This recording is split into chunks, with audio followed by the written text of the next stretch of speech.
પડે। હું એવું કહું છું રિવાજ હોય કદાચ ખવડાવવાનો હોય ને તો એ મહેમાનને કહી દેજે કે રોહમ રોહમ હા નહીં થાય, તમારે ખોટું લાગવો તો ભલે, મારા ઘેર આવો તો ભલે। આવી મજબૂરીમાં કદાચ જેને જેને પાલન રાખ્યું ને એને મારા મેરડીના કાયમ માટે આશીર્વાદ લે છે, માંગવાની જરૂર નથી।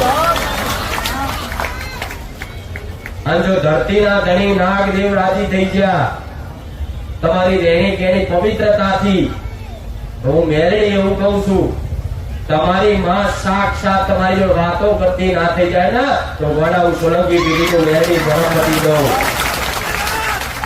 દરેક અનુભવ કરવું છે ને કે માતા ચંદની વાતો કરે, માતા ચંદની બોલે, માતા ચંદની જવાબ કરે।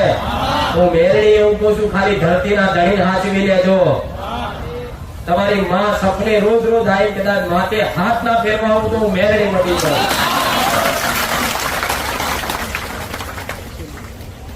કે નાગનું મહત્વ, મારા ફરી નાગની વાત કરવાનું કારણ એક જ કે નાગનું મહત્વ શું છે શાસ્ત્રો પુરાણોમાં જોઈ લેજો।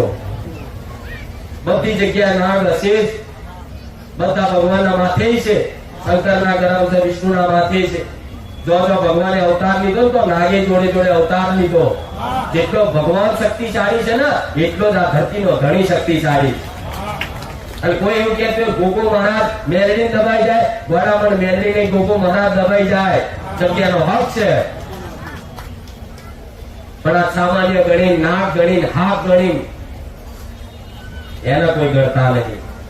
હાલી છે કે પાંચમે ભૂખડી નારિયોલ તમને ગોગો મહારાજ તું આવું કહેતું હોય તમને કે મહારાજ બતાવ્યા તો મહારાજ તો પાંચમે તમે નહીં આવતા, નહીં ભૂખડી નહીં આવતા તો શું કામ નાગદેવ લડે? હું મેરડી એવું કહું છું પાંચમે એક કદાચ ભૂખડી આલો નારિયેળ આલો ને પણ આખું 12 મહિના અભિષેક નાખી મોસ મટન દારૂ પી ધરતી અપવિત્ર કરી ઘર અપવિત્ર કરી તમે કદાચ એના અભિષેક નાખી એના હિસાબ કોણ આપશે?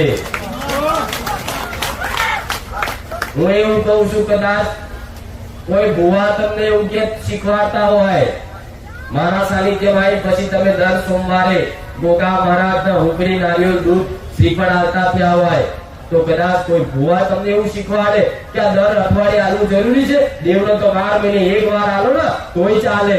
હું મેરડી એવું કહું છું કે એમની વાત સાચી છે, 12 મહિને એક વાર દેવના આલો ને તોય દેવ રાજી જ રહે। હું મેરડી આવું કહું પણ 12 મહિના તમે ઘરમાં એવી 24 કલાક તમારા ઘરમાં પવિત્રતા રાખતા હોય, ઘરમાં કોઈ પરસાયો કોઈ બેન દીકરીનો કરવા ના દેતા